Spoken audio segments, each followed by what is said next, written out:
Jadi AI and Sustainable Development itu sebenarnya berkaitan dengan bagaimana caranya kita mendayagunakan teknologi kecerdasan artifisial ya atau AI itu kita gunakan untuk permasalahan sosial. Oh ya, ada salah satu lagi apa namanya teknologi yang lagi yang gempar banget dibahas itu adalah multi agent AI. Nah, teknologi AI ini itu ada kayak semacam regulasinya gitu loh, Beb. Amanda, ini mungkin akan menjadi pertanyaan menarik juga buat Amanda ya, karena kamu lagi interested in di bidang ini ya kan. Kamu sepakat nggak dengan istilah bahwa AI ini yang akan menggantikan pekerjaan manusia? Dan bahkan orang computer science pun juga mereka pun juga bilang, there is no way kamu bisa langsung lompat jauh kayak begini. Karena aku sendiri, dia teman aku bilang kan, quote on quote, dia bilang, aku aja untuk memahami logika komputer, belum sampai di machine learning, itu butuh waktu sekitar 2 tahun lah. Jurusannya ini AI ya, jadi kita lebih fokus kepada mempersiapkan arsitektur AI ke depan itu gimana bagus buat masyarakat atau enggak ya. Jadi kalau misalkan kita berbicara mengenai penerapan AI di Indonesia. Halo teman kata mereka, jumpa lagi di podcast kesekian di podcast saya kata mereka. Kali ini bersama aku Septidi aja ya. Baik teman kata mereka, dan seperti kita ketahui bahwa masa depan teknologi khususnya di bidang artificial intelligence tuh di dunia sangat berkembang dengan pesat dan juga cepat. Nah, negara Inggris ini ternyata menjadi salah satu pusat inovasi terdepan di dunia loh. Wah, pastinya menjadi dambaan banget bagi kaum muda untuk bisa mengenyam pendidikan di sana ya. Nah, di episode kali ini aku akan mengundang seseorang yang sangat inspiratif banget. Jadi salah satu bestie saya ini akan berbagi dan dia pastinya sudah bisa mewujudkan mimpinya untuk bisa mengenyam pendidikan di sana. Dan kita patut berbangga juga karena ternyata ketika dia beruntung untuk bisa mendapatkan waktu mengenyam pendidikan di Inggris ini tidak dari saldo di rekeningnya loh, tapi melalui jalur beasiswa. Langsung aja ya, kita sapa terlebih dahulu Amanda Sulaiman. Halo. Hey, hey, hey. First of all, Amanda, I want to ask you about how is life, Amanda, di UK? Is everything good? My life is good. Wow. Kan ya meskipun proses pembelajarannya tidak mudah, Hmm. it's a part of the learning curve. I Woo. enjoy the process, jadi ya happy. Oke. Kurang lebih kamu nih sebenarnya dapat beasiswa ini berapa lama sih, Amanda? Kalau sedikit cerita mengenai beasiswa aku, jadi aku dapat beasiswanya itu I think 2023 akhir, Beb. Terus aku berangkat di tahun 2024. Dan waktu untuk pendidikannya di sana berapa lama nih? Beda nggak sih sama di Indonesia? Kalau di Indonesia kan setahu aku S2 setahun gak sih, Beb ya? Setahun. Kalau di sini kita cukup 1 tahun dan itu selama setahun itu ada 2 term ya, kayak 2 semester gitu. Dan Terus saat ini aku lagi udah dalam proses tesis atau disertasi ya. oh wow, berarti lagi pusing-pusingnya banget nih ya. Penelitian yang kamu ambil apa nih Amanda sekarang? Iya, iya. Jadi penelitian aku saat ini, Beb, itu beririsan antara AI, demokrasi, dan juga politik ya, dengan mendayagunakan machine learning itu. Wow, wow, wow, wow. Jadi aku lagi meneliti diskursus politik di sosial media ya intinya, tapi dengan menggunakan machine learning. Aduh ngeri banget ya teman kata mereka kalau udah denger tema disertasinya atau tesisnya ya. Sebelum kita ngobrol ke sana, jadi memang aku mau kasih tahu bahwa Amanda ini dia dapat beasiswa dengan jurusannya adalah AI dan juga Sustainable Development ya, Amanda ya. Bisa dijelasin itu kayak apa sih sebenarnya tuh untuk ilmu-ilmu yang kamu Iya, inyam di jadi sana? ya. Jadi AI and Sustainable Development itu, Beb, sebenarnya berkaitan dengan bagaimana caranya kita mendayagunakan teknologi kecerdasan artifisial ya atau AI itu kita gunakan untuk permasalahan sosial, bisa permasalahan kayak misalkan environment, lingkungan, bisa permasalahan ekonomi, pendidikan, dan juga mungkin ya kalau yang saat ini aku lagi fokus riset aku itu adalah di politik gitu. Jadi lebih ke arah bagaimana caranya AI itu bisa kita gunakan untuk permasalahan sosial dan bisa berkelanjutan, jadi berdampak secara positif ke masyarakat. Jadi itu sih sebenarnya yang jadi lingkup studi aku saat ini. Mhm, mhm. Amanda, sebelum kita lebih dalam lagi ngomongin soal AI yang ada di Inggris begitu ya dengan perkembangannya di sana. Ini kamu kan Hmm. waktu itu kan dapat beasiswa juga ya kalau nggak salah S1-nya di New Zealand ya. Waktu itu dengan jurusan apa? Dia? Nah, mungkin aku harus disclaimer dulu ya buat teman-teman bahwa S1 aku itu waktu itu aku tidak dengan beasiswa parsial, cuman memang pada saat itu karena permasalahan ekonomi keluarga ya dan juga kondisi ekonomi keluarga, sehingga ya akhirnya aku tidak lanjut sampai selesai, Beb. Jadi gitu. Dan akhirnya aku lanjutnya itu justru malah S1 di Surabaya Oh, oke. Dengan jurusan?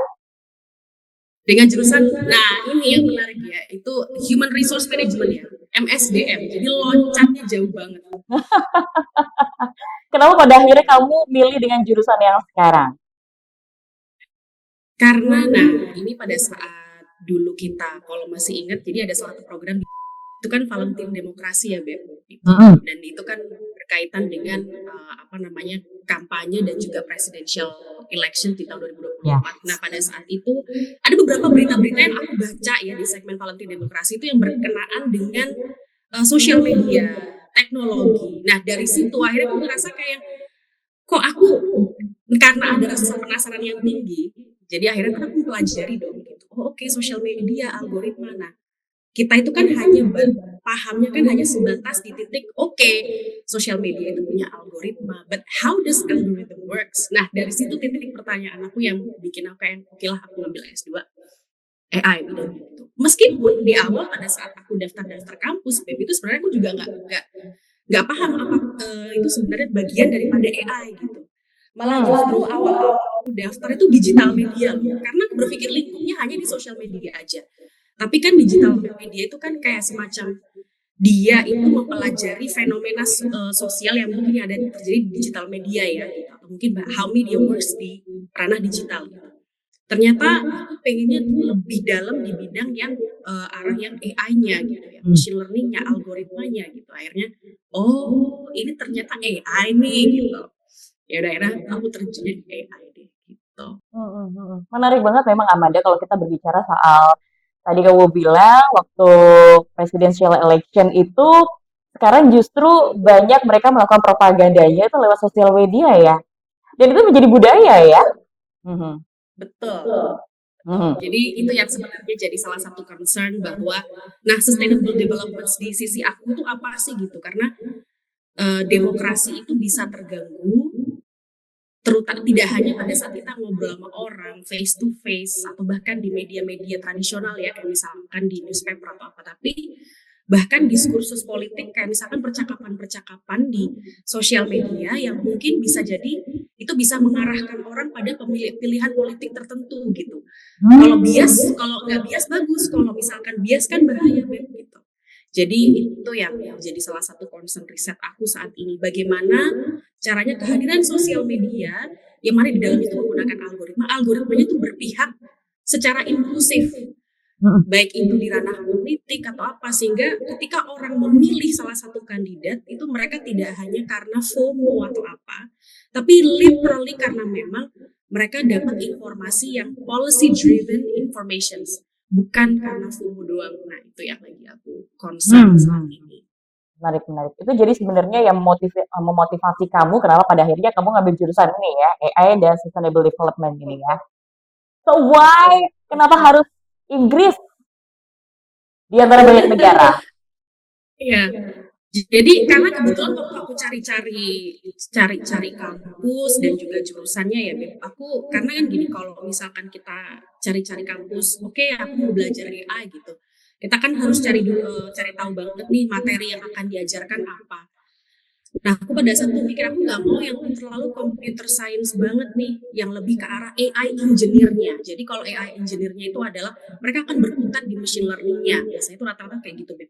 Tapi implementasinya ke masyarakat itu tidak dipelajari gitu. Sehingga aku mikir, oke, tapi ini kan interdisipliner ya, apakah ada di tahun 2024 pada saat itu? Aku cari-cari, oh oke, ternyata di UK ada nih beberapa. Gitu. Akhirnya ya udah pilihanku jatuh di University of Birmingham ini karena dia gak cuma mempelajari mengenai AI-nya aja, tapi juga permasalahan sosial, tapi dengan apa namanya, kata-kata sustainable development itu tadi. Mhm mhm. Menarik banget. Oke, tapi Amanda aku tuh penasaran banget ya, berdarah-darahnya untuk mendapatkan beasiswa di UK dengan jurusan yang kamu pengen tuh kayak gimana sih alurnya kemarin? Aduh itu kan atau ada orang namanya kayak aku harus menghabiskan waktu berjam-jam Beb untuk belajar bahkan kayak ya well you know it yourself selepas siaran belajar sebelum siaran belajar sampai di rumah belajar gitu bahkan sampai aku harus ditolak LPDP sekali akhirnya aku coba lagi percobaan yang kedua alhamdulillah lolos gitu kan dan bahkan fun fact aku pun juga IELTS waktu itu karena aku sempet nggak cukup IELTS nggak cukup itu aku harus ambil 2 kali loh jadi aku lumayan merogoh kocek banyak untuk apa namanya ujian IELTS itu gitu Iya, lu jatuh bangunnya itu sih scoring ke Inggris tuh harus berapa IELTS-nya di sana? minimal tergantung kampus ya Beb kebetulan kalau aku minimal 6,5 sih untuk all bands ya all bands 6,5 Wah. listening reading writing speaking semua itu Wow, 6,5 ya. Baik, itu sepertinya sudah kayak tiap hari ngomong dari baik itu sepertinya sudah harus ngomong bahasa Inggris untuk dapat IELTS skornya segitu. Kelas dosen kayak udah 6,5 tuh. iya Oke, oke luar biasa banget. Terus ngerasa jumping nggak sih? Karena kamu kan selama ini kerja, kerja, kerja, kerja, terus tiba-tiba kamu kuliah gitu. Dan di sana kan fully memang kamu harus benar-benar kuliah ya, tidak iya bisa part time untuk kerja ya. iya sebenarnya kalau part time itu dari pihak beasiswa pun juga sebenarnya memperbolehkan ya tapi dengan beberapa persyaratan tertentu dan juga komitmen kita utama dan tanggung jawab kita itu kan belajar ya Beb ya gitu sehingga mereka tidak secara eksplisit mengharuskan kecuali memang misalkan part time itu ada hubungannya dengan bidang studi yang kita ambil atau mungkin misalkan masih satu departemen dengan fakultas gitu misalkan oh pihak fakultas butuh asisten riset nih baru itu boleh tuh kalau yang kayak gitu-gitu Beb Hmm, hmm. dan tapi kalau misalkan kita ngomongin soal yang tadi kamu sempat bilang bahwa kita kan termasuk yang angkatan kerja yang lama ya tiba-tiba terus balik lagi kuliah gitu adjustmentnya itu luar biasa Beb itu banyak harus aku lakukan gitu kan yang biasanya kan kalau orang kan mungkin setelah S1 lulus 1-2 tahun akhirnya dia lanjut S2 gitu kan cuma Hmm. dari aku rada shock juga sih pada saat di awal-awal jadi kayak butuh adjustmentnya kayak yang misalkan harus les coding dulu untuk karena kan aku nggak tahu coding dari nol banget kan Beb. Hal-hal bahkan yang aku itu kayak yang aku les tambahan loh Beb. Aku les tambahan untuk coding.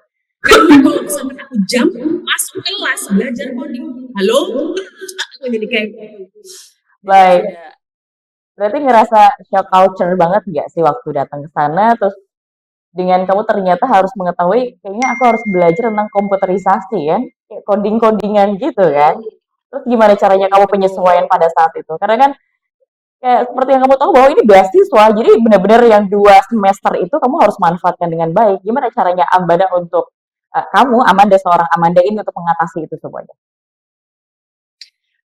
Pertama, nah ini mungkin bisa jadi salah satu rujukan bagi teman-teman yang nggak cuman mau kuliah aja, tapi specifically speaking mau ngambil di cross major ataupun yang belum pernah apa namanya mau ngambil teknologi ya, mungkin ya IT atau computer science ya.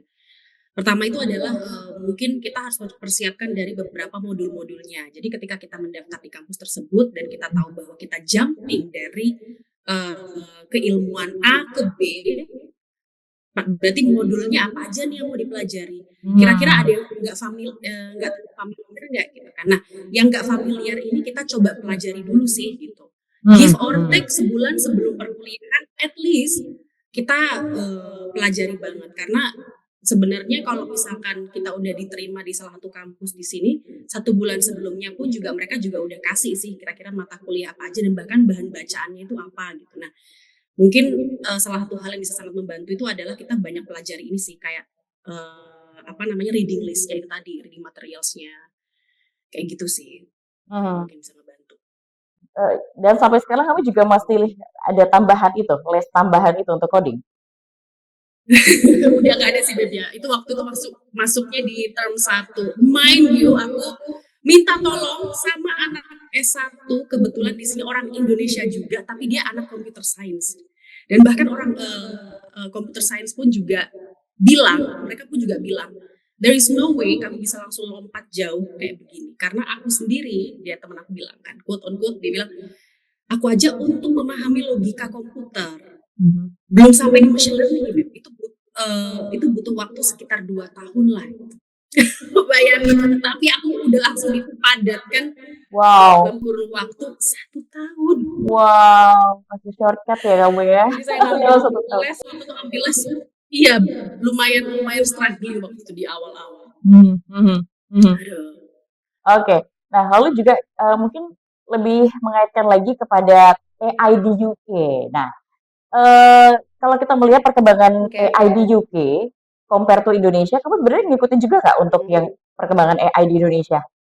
Nah, kalau misalkan perkembangan AI, kalau bisa dibilang pemanfaatan teknologinya ya, kalau kita Hah? berbicara mengenai pemanfaatan teknologi, terus machine learning modelnya, sebenarnya sama kok Beb.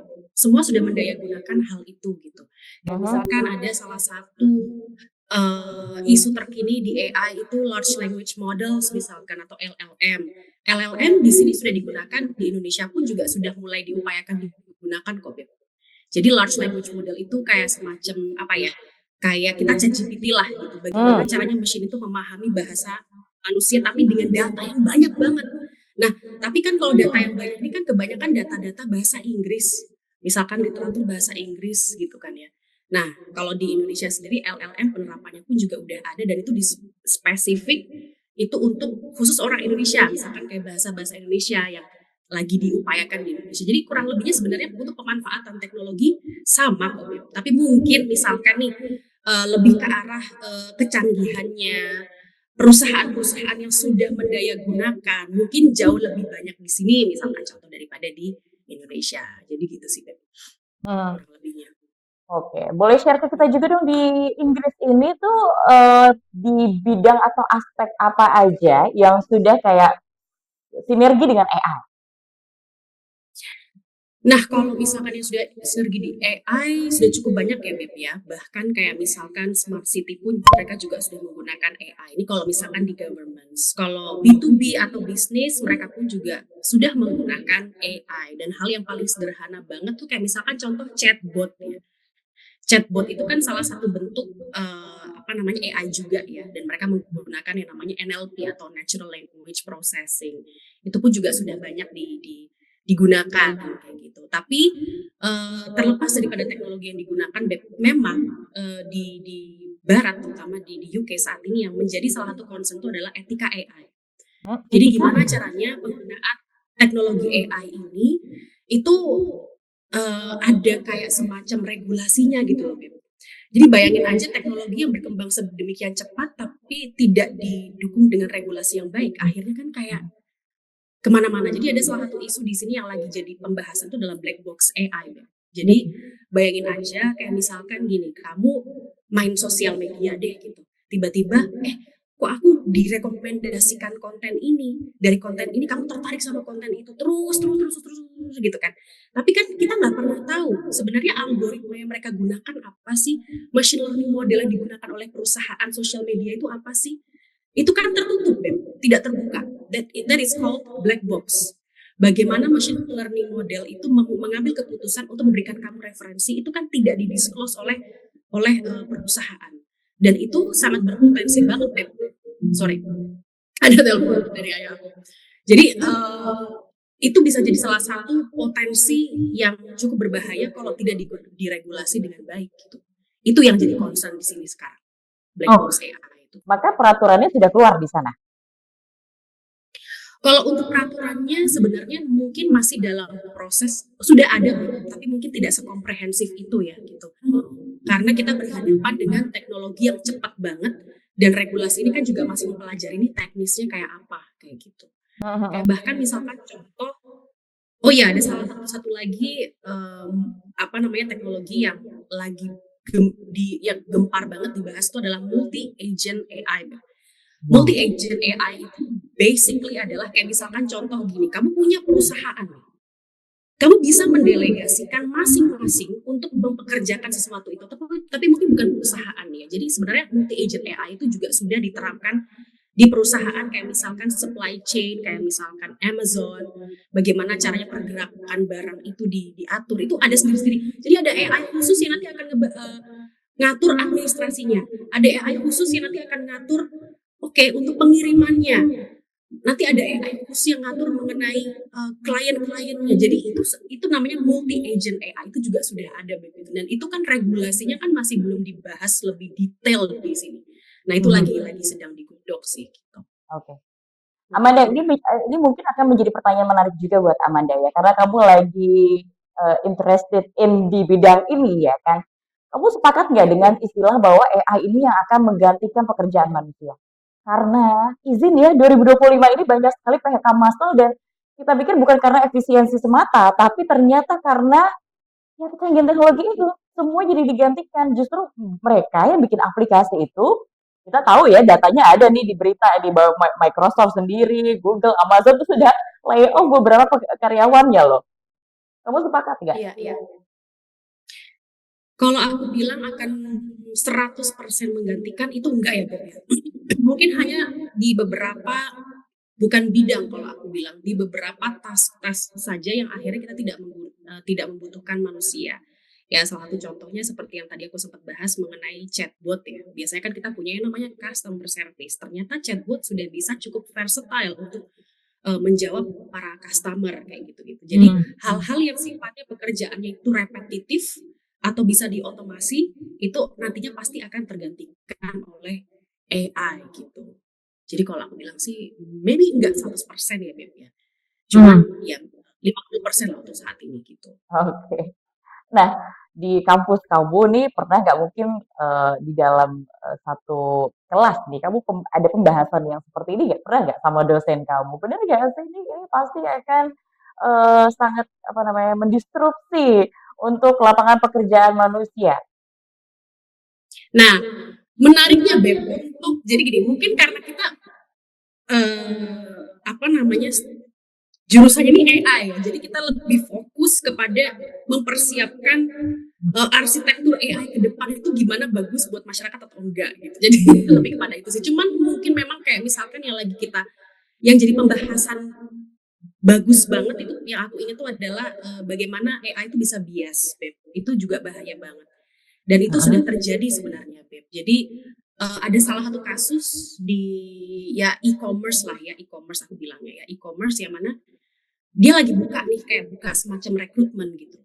Yang direkrut itu hanya untuk ras tertentu aja, Beb. Itu bias, Beb. Jadi dan bahkan juga bias gender. Jadi kayak misalkan oh karena apa namanya data perusahaan ini kebanyakan itu laki-laki yang apply, ini perempuan akhirnya disingkirkan. Maksudnya dia machine learning itu tidak membaca apa namanya perempuan ini bahwa padahal dia eligible gitu. Akhirnya itu juga menjadi salah satu concern kita. Jadi bias banget gitu. Jadi yang paling banyak direkrut secara otomatis itu yang laki-laki, perempuannya enggak gitu. Nah, itu yang jadi pembahasan kita saat itu. Nah, terus kita kan tanya ini kenapa kok bisa jadi bias? Karena simply datanya kebanyakan cowok daripada cewek gitu. Makanya itu kenapa cewek itu low recruited daripada yang cowok tuh kayak gitu. Betul betul. So sebenarnya ya kalau kita boleh tahu nih, kamu harus berbagi juga sama teman kata mereka. Kehadiran AI ini kan justru menurut kita ya sekarang ya jadi bikin orang tuh males ya. Like kayak ChatGPT, Gemini, kita harus ngurus prompt terus mereka sudah ngasih sedetail itu jawabannya apalagi kalau kita pakai yang pro gitu ya. Jadi sebenarnya harusnya menyikapinya seperti apa sih kalau dengan kehadiran AI ini? That's the trade-off sih, Beb, ya, ketika kita berbicara mengenai teknologi. Jadi it's like kayak apa ya? Ada sisi di mana mungkin kita akan sangat terbantukan, tapi ada di sisi lain kayak kita akhirnya males mikir secara kognitif ya, kayak udahlah ya masalah apa namanya kepintaran itu udah biar dia aja lah yang mikir gitu. Aku dia penting asal jadi gitu.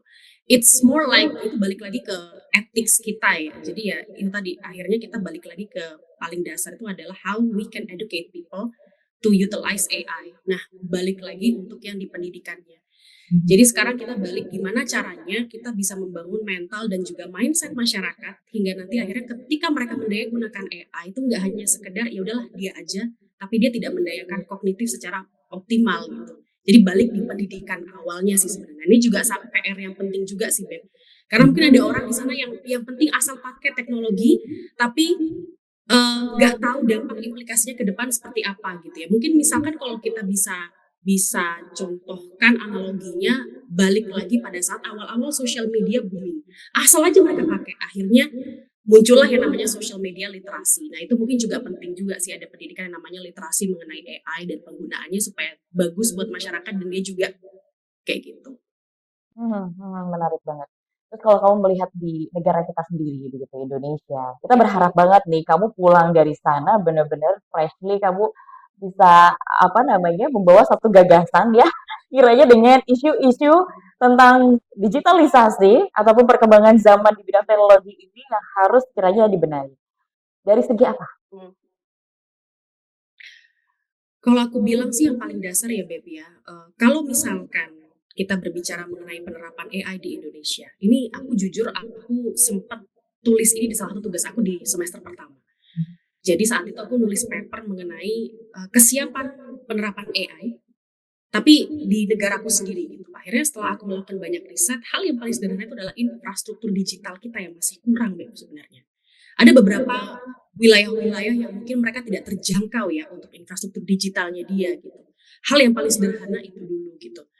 Lalu mungkin kalau misalkan yang kedua concern mengenai AI juga sebenarnya sudah dijelaskan di salah satu strategi nasional kecerdasan artifisial sebenarnya itu sudah ada di Stranascan. Jadi pemerintah saat ini tuh sebenarnya juga sudah memformulasikan dan juga mempersiapkan peta jalan AI dari tahun 2020 sampai tahun 2045 itu bakal kayak gimana itu pun juga sudah ada di sebenarnya. So memang yang menjadi salah satu concern agar penerapan AI ini merata, balik lagi infrastruktur digital kita ngomong itu dulu sih sebenarnya.